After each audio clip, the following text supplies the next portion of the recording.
నమస్తే, welcome to our channel. నేను సౌజన్య.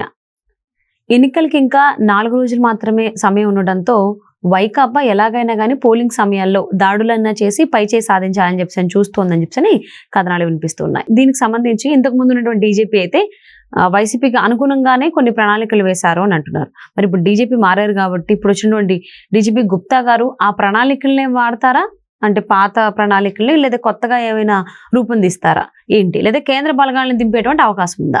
మరి అంశానికి సంబంధించి మనతో మాట్లాడడానికి, వారి విశ్లేషణని మనతో పంచుకోవడానికి ఈ రోజు మనతో పాటు ఉన్నారు జనసేన అధికార ప్రతినిధి కోసంపూడి శ్రీనివాస్ గారు ఉన్నారు. వారితో మాట్లాడదాం. నమస్తే అండి. నమస్తే అమ్మా. ఆంధ్రప్రదేశ్లో ఎన్నికలకు సంబంధించి వైకాపా ఎలాగైనా గెలవాలి, దాడులైనా చేసి పోలింగ్ రోజున పైచేయి సాధించాలని చెప్పి చూస్తోంది అని అంటున్నారు. సో దానికి అనుగుణంగానే ఇంతకు ముందు ఉన్నటువంటి వైకాపాకి అనుకూలంగా సహకరించేటువంటి పోలీస్ అధికారులు ఎవరైతే ఉన్నారో వాళ్ళందరూ ఒక ప్రణాళిక వేసుకున్నారు. మరి ఇప్పుడు డీజీపీ మారారు కాబట్టి, డీజీపీ ఇప్పుడు గుప్తా గారు కాబట్టి పాత ప్రణాళికలనే వాడతారా పోలింగ్ రోజున, లేకపోతే కొత్త ప్రణాళికల్ని రూపొందించుకుని దానికి అనుగుణంగా కేంద్ర బలగాలను ఏమన్నా తీసుకునేటువంటి అవకాశం ఉందా? ఏమంటారు? ఒకటమ్మా, ఈ ప్రభుత్వం వైఎస్ఆర్ కాంగ్రెస్ పార్టీ ప్రభుత్వం అధికారంలోకి వచ్చిన తర్వాత 2019 ఎన్నికల తర్వాత చాలా ఎన్నికలు జరిగినాయి. పంచాయతీ ఎలక్షన్స్ జరిగినాయి, ఎంపీటీసీ జడ్పీటీసీ ఎలక్షన్స్ జరిగినాయి, అదేవిధంగా కొన్ని చోట్ల బై ఎలక్షన్స్ జరిగినాయి, పట్టభద్రుల ఎన్నికలు కూడా జరిగినాయి. 151 మంది ఎమ్మెల్యేలని 22 మంది ఎంపీలని ఇస్తే ఈ ప్రభుత్వం స్వేచ్ఛాయుతమైనటువంటి వాతావరణంలో ఎన్నికలు నిర్వహించలేనటువంటి దుస్థితికి పాల్పడింది. మీరు గమనించారంటే ఈ స్థానిక సంస్థల ఎన్నికలు, అన్ని ఎన్నికల్లో కూడా ప్రతిపక్ష పార్టీలకు సంబంధించిన అభ్యర్థులు కనీసం నామినేషన్స్ కూడా వేయడానికి అవకాశం లేనటువంటి వాతావరణం, ఎవరన్నా నామినేషన్స్ వేస్తుంటే నామినేషన్ పేపర్లు చింపేసి వాళ్ళని భయభ్రాంతులు సృష్టించేటువంటి వాతావరణం, ఇవన్నీ మనం చూసాం. మరీ విచిత్రంగా అయితే మన తిరుపతి బై ఎలక్షన్స్ జరగని చూస్తే పక్క రాష్ట్రం నుంచి బస్సులు వేసుకొచ్చి మరీ ఆ బై పోల్స్ని బస్సు పోల్స్ వేసేసారు. పట్టభద్రులు ఎన్నికంటేనే మనకు అందరికీ డిగ్రీ చదివిన వాళ్ళకి పట్టభద్రులు ఎన్నికంటే వచ్చేది. పట్టభద్రులు అంటే వాళ్ళే కదా. 6వ తరగతి 7వ తరగతి పాస్ అయిన వాళ్ళని కూడా తీసుకొచ్చేసి ఓటర్ స్లిప్లు ఇచ్చేసి వాళ్ళతోటి ఓట్లు వేయించారు. అక్కడ చాలామంది అబ్జెక్షన్ పెట్టి ఏంటి వీళ్ళకి ఎలా ఓటింగ్ ఉందో, ఓట్లు లేని వాళ్ళంతా ఓటు వేస్తున్నారని చెప్పేసి అబ్జెక్షన్ పెడితే వాళ్ళ మీద దౌర్జన్యాలు దిగారు. ఈ వాతావరణం అంతా చూసుకుంటూ వచ్చాం. అదే సందర్భంలో కొన్ని ప్లేసుల్లో మామూలుగా సమస్యాత్మక ప్రాంతాలు కొన్ని ఉంటాయి. యాక్చువల్గా ఎలక్షన్ కమిషన్ ఒక రాష్ట్రంలో ఎన్నికలు నిర్వహించేటప్పుడు మామూలుగా ప్రశాంతంగా ఎక్కడ జరుగుతాయి, సమస్యాత్మకంగా ఎక్కడ ఉంటాయి, కొన్ని అతి సమస్యాత్మక ప్రాంతాలు ఎక్కడ ఉన్నాయని చెప్పేసి ఐడెంటిఫై చేస్తారో దానికి తగ్గట్టుగానే బలగాలను ఏర్పాటు చేస్తారు. అంటే సీసీ కెమెరాల ఈ టెక్నాలజీ వచ్చింది కాబట్టి ఆ ఏర్పాటు చేస్తారు. ఆ సీసీ కెమెరాలను కూడా ధ్వంసం చేసేటువంటి దుర్మార్గమైనటువంటి కార్యక్రమాలు వీళ్ళు చేపడుతున్నారు. గతంలో చూసాం అంత అనుభవపూర్వకంగా. అందుకనే ప్రజలందరికీ, ప్రతిపక్ష పార్టీలకి ఒక అనుమానం, ఈసారైనా స్వేచ్ఛాయుత ఎన్నికలు జరుగుతాయా, ఓటుకు సద్వినియోగం చేసుకోవడానికి అవకాశం ఉందా అనేటువంటిది ఒక ప్రశ్నార్థకంగా చాలామంది కొంచెం డౌట్ రైజ్ చేయడింది. ఎందుకంటే దాంతోపాటు ఈ పార్టీకి, వైఎస్ఆర్ కాంగ్రెస్ పార్టీకి అనుకూలంగా కొంతమంది పోలీసు అధికారులు కూడా అలాగే అధికార పార్టీకి అనుకూలంగా చేయడం, వాళ్ళే బెదిరించడం, లేకపోతే ఎలక్షన్స్కి ముందే వాళ్ళ మీద ఏదో కేసులు పెట్టి వాళ్ళని లోపల వేయడం, కేవలం ప్రతిపక్ష పార్టీకి సంబంధించిన వారిని. అధికార పార్టీకి సంబంధించినటువంటి రౌడీ షీట్లు ఉన్న వాళ్ళని కూడా ఏం చేయకుండా బయటకు వదిలేయడం, ఇవన్నీ చూసాం. సరే, మీరు అన్నట్టు ఇప్పుడు కొత్త డీజీపీ గారు గుప్తా గారు వచ్చారు. సరే, ఆయన హయాంలో అయినా స్వేచ్ఛాయుతంగా జరుగుతాయా అంటే ఇంకా కొంచెం డౌట్ఫుల్గానే ఉంది. ఎందుకు డౌట్ఫుల్గా ఉందంటే ఇప్పటికే ఎలక్షన్ కోడ్ వచ్చిన తర్వాత కూడా ఇప్పటికే కూడా వైసీపీ ఆగడాలు ఎక్కడా తగల. ఎందుకంటే మా పాలన చూసి ఓటేయండి అనే మాట పైకి ఏదో మాట్లాడుతున్నాడు, కానీ నిజానికి ఆ అవకాశం లేదు. ప్రజలు తిరగబడుతున్నారు ఎక్కడికెక్కడ అనేటువంటి భావన వచ్చింది. మళ్ళీ అధికారులు రావడానికి అవకాశం లేదు అనేది క్లారిటీ మనందరికంటే జగన్మోహన్ రెడ్డికి ఎక్కువ వచ్చింది. అందుకని అతను ఏం నమ్ముకున్నాడు, ఆల్రెడీ అధికార దుర్వినియోగం చేసి లక్షల కోట్ల రూపాయలు సంపాదించిన సొమ్ములు ఉన్నాయి, అవినీతి సొమ్ము ఉంది. దాంతోపాటు భయభ్రాంతులు సృష్టించి ఏ విధంగా చేయాలనే ఉద్దేశంతో అదే కార్యక్రమాలు. మొన్న సాయిధరం తేజ గారు పిఠాపురంలో పర్యటనకి వెళ్తే ఇంకా బీరు సీసాలతో కొట్టారు. అతనికి తగలేదు, కానీ ఒక కుర్రోడికి గాయాలైనాయి అక్కడ జనసేన పార్టీ కార్యకర్తకి. అలాగే చంద్రబాబు గారి స్వయాన మాజీ ముఖ్యమంత్రి గారు ఆయన పర్యటనలోనే రాళ్ళు ఇచ్చి కొడితే అక్కడ సెక్యూరిటీ వారికి తలపగిలిన సందర్భాలు చూసాం. పవన్ కళ్యాణ్ గారు ఎక్కడైనా మీటింగ్ పెడితే ఆ హెలిప్యాడ్ని తవ్వేశారు. అంటే ఒకటి కాదు, అరాచకం చిన్న చిన్న కార్యకర్తల మీద కాదండి, రాష్ట్ర అధ్యక్షుల మీద కూడా ఇదే పరిస్థితి ఉందంటే రాష్ట్రంలో ఎటువంటి పరిస్థితులు ఉన్నాయో మనం అర్థం చేసుకోవచ్చు.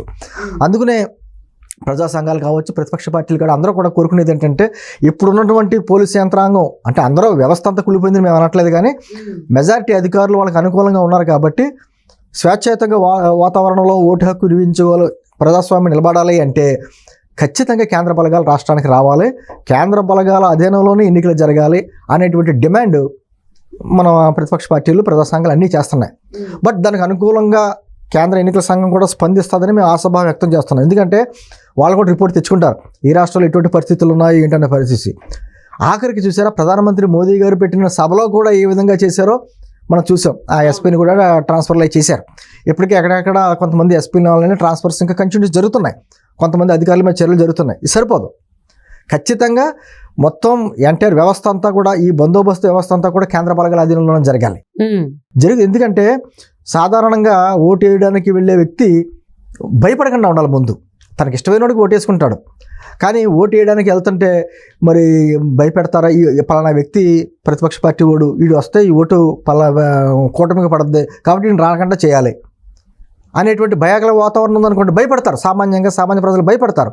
అటువంటి వాతావరణం లేకుండా రాజ్యాంగం కల్పించినటువంటి బ్రహ్మాస్త్రమైనటువంటి ఓటు హక్కు సద్వినియోగం చేసుకునే అవకాశం ప్రజలకి అందరికీ ఇవ్వాలి. అయితే ప్రజాస్వామ్యానికి అర్థం లేదు కదా, అటువంటి వాతావరణం ఏర్పడాలి. అందులో ముఖ్యంగా ఆంధ్రప్రదేశ్లో మీరు అంటున్నట్టు ఏదో సమస్యాత్మక ప్రాంతాలు 60, 62 అనుకుంటాం కదా, రాష్ట్రంలో అన్నీ కూడా సమస్యాత్మక ప్రాంతాలే.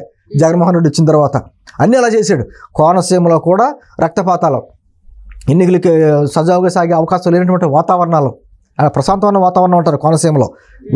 ఎన్నికలు వచ్చినప్పుడు ఎన్ని కొట్లాడుకున్నా ఎన్నికలు అయిపోయిన తర్వాత మామూలుగా అందరూ కలిసిపోతారు. అటువంటి కూడా కక్షలో అటువంటి ధోరణి వాతావరణం తీసుకొచ్చేసాడు జగన్మోహన్ రెడ్డి. కాబట్టి సమస్యాత్మక ప్రాంతాలు ఏమన్నా అంటే మొత్తం రాష్ట్రాలు అన్నీ ఉన్నాయి. కాబట్టి అన్ని చోట్ల పోలీసు బందోబస్తుతో జరగాలంటే జరగవు.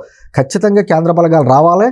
కేంద్ర బలగాలు వచ్చినాయి అంటే నమ్మకం వస్తుంది. ఓటేసే ఓటర్కి కూడా నాకు పర్వాలేదు, నాకు భయాందోళన అవసరం లేదు, నేను స్వేచ్ఛగా వెళ్ళి ఓటేయగలను అనేటువంటి ఒక నమ్మకం, అతని ధైర్యం వచ్చిందనుకోండి, ఓటు సద్వినియోగం చేసుకుంటారు. అంటే ఏదో రకంగా ఓటింగ్ పర్సంటేజ్ని తగ్గిస్తే ఎంత తగ్గితే అంత నాకు అనుకూలం అనేటువంటిది భావన జగన్మోహన్ రెడ్డి గారికి ఉంది. ఖచ్చితంగా ఓటు పర్సంటేజ్ పెరిగితే ప్రభుత్వ వ్యతిరేకత ఓటే. ఇప్పుడు ప్రభుత్వ ఉద్యోగులు చూసాం, మనకు ఉదాహరణ, ప్రత్యక్ష ఉదాహరణ, గతంలో ఏనాడు లేనట్టు విధంగా ప్రభుత్వ ఉద్యోగులు ఈరోజు వచ్చి ఓటు హక్కు వినియోగించుకున్నారు. ఏ రోజైతే ప్రభుత్వ ఉద్యోగులు అంత పర్సంటేజ్లో ఓటు పర్సంటేజ్ పెరిగిందో ఆటోమేటిక్గా జగన్మోహన్ రెడ్డి వాయిస్లో తేడా వచ్చింది.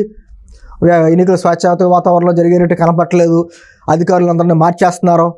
అధికారులు మార్చరా, లేకపోతే దీనికి కావాల్సిన అధికారులను పెట్టుకుంటారా? ఇప్పుడు నీ ఇంట్లో పండగ కాదు కదా, ఇది రాష్ట్రంలోని వ్యవహారం. ఇది ఖచ్చితంగా నీకు అనుకూలంగా ఉన్న అధికారులందరినీ మారుస్తారు. ఇప్పుడు ఎలక్షన్ కోడ్ వచ్చిన తర్వాత యంత్రాంగం అంతా ఎలక్షన్ కమిషన్ చేతిలో వెళ్తుంది. చూస్తూ ఉంటారు, గమనిస్తూ ఉంటారు. గమనించవచ్చి ఈ వాతావరణంలో అయితే కష్టం ఎన్నికలు అనుకుంటారు, ఖచ్చితంగా మారుతారు అధికారులని. ఇంకా మనం సిఎస్ని ఇంకా మార్చలేదు ఏంటి అని మనం క్వశ్చన్ మార్క్ చేస్తున్నాం. పోలీసు అధికారులు మార్చారు, కానీ ఖచ్చితంగా అన్ని మార్పులు జరగాలి. వీటన్నింటితో పాటు అధికారుల మార్పులతో పాటు ఖచ్చితంగా కేంద్ర బలగాలను ఎలక్షన్ కమిషన్ ఇక్కడికి పంపించి స్వేచ్ఛాయుత వాతావరణంలోనే ఎన్నికలు జరిపించాలి. లేకపోతే ఓటు దుర్వినియోగం అవుద్ది, ప్రజాస్వామ్యం కూని అవుద్దని చెప్పి మాలాంటి వాళ్ళందరూ భావన. అలాగే గత కొద్ది రోజుల కంటే ఒక 3-4 డేస్ నుంచి కనుక చూసుకున్నట్లయితే జగన్మోహన్ రెడ్డికి అన్ని రకాలుగా అన్ని మూసుకుపోతున్నాయనే చెప్పుకోవాలి. అంటే డీజీపీ మారిపోవడం, డీజీపీతో పాటుగా డిఎస్పీలు, డిఐజీలు, ఎస్పీలు, వీళ్ళందరూ కూడా ఎవరైతే జగన్మోహన్ రెడ్డికి ఇన్ని రోజులు అనుకూలంగా ఉన్నారు అనేటువంటి పేరుందో వాళ్ళందరినీ కూడా మార్చేయడం జరుగుతోంది. సో ఇంతే కాకుండా కరెక్ట్గా పోలింగ్ రోజుకి ఏదైతే ప్రణాళిక ఇంతకుముందు ఉన్నటువంటి డీజీపీ ప్రిపేర్ చేసి పెట్టుకున్నారో, మరి కొత్తగా వచ్చినటువంటి హరీష్ కుమార్ గుప్తా గారు మారుస్తారంటారా లేదా పాతదే వాడతారా? ఒకటి, హరీష్ కుమార్ గారు గుప్తా చిత్ర గారిలో కొంత ఉంటుంది. ఆయన ఎస్పీలు ఇక్కడికి అక్కడ మార్చొచ్చు, కొంతమంది అనుకూలంగా ఉన్న పోలీసు అధికారులని వీఆర్లో పెట్టచ్చు, ఏదో రకరకాల ఇటువంటి చేయించవచ్చు. కానీ ఈ కాపలా కాసే బలగాలు ఉంటారు, వాళ్ళు పోలీసులు, అదే పోలీసులను కదా పెట్టవలసింది. ఇక్కడ వాళ్ళు అక్కడ పెట్టచ్చు, కానీ వారే పోలీసులు. వారిని కంట్రోల్ చేసేటువంటి అధికారులు కొంతమంది ఉంటారు, పోలీసు అధికారులు. వారిలో చాలామంది కొంతమంది ఇప్పటికీ కూడా జగన్మోహన్ రెడ్డి గారు అనుకూలంగా వ్యవహరిస్తున్నారు. కాబట్టి నేను అంటున్నదంటే కేంద్ర బలగాలకి వస్తే కేంద్ర బలగాలకి వాళ్ళనే వ్యత్యాసం ఏమి ఉండదు. ఖచ్చితంగా కంట్రోల్లో పెడతారు ఎక్కడికెక్కడ. ఇక్కడ స్థానిక నాయకుడు లేకపోతే ఇంకొక నాయకుడు అనేటువంటి భావన వాళ్ళకు ఉండదు కదా. అందుకని కేంద్ర బలగాల చేతుల్లోనే ఎన్నికలు జరుగుతాయి, సజావుగా జరుగుతాయని మా ఉద్దేశం. సరే, గుప్తా గారు ఏ విధంగా ఆలోచిస్తున్నారో, అతని వాతావరణం ఎలా ఉంది, గతంలో ఉన్నటువంటి డీజీపీ లాగా ఈయన ప్రవర్తిస్తాడా ఏంటి అన్నది మనకి త్వరలో తెలియబోతుంది. కానీ ఏదేమైనా సరే ఇది సరిపోదు. ఎందుకంటే జగన్మోహన్ రెడ్డి గారి మనసులో ఉన్నటువంటి కుట్రలు కుతంత్రాలు మామూలుగా ఉండవు. అందులో ఆయన వర్గం అంతా కూడా దండుపాలెం బ్యాచ్. ఆ బ్యాచ్ ఏదో రకంగా దుర్మార్గాలు చేయాలనే ఆలోచన వస్తుంది తప్ప సజావుగా జరిగే అవకాశం ఇవ్వదు. కాబట్టి ఖచ్చితంగా కేంద్ర బలగాలు రావాలి. ఆ వస్తేనే ప్రజాస్వామ్యం నిలబడుతుంది.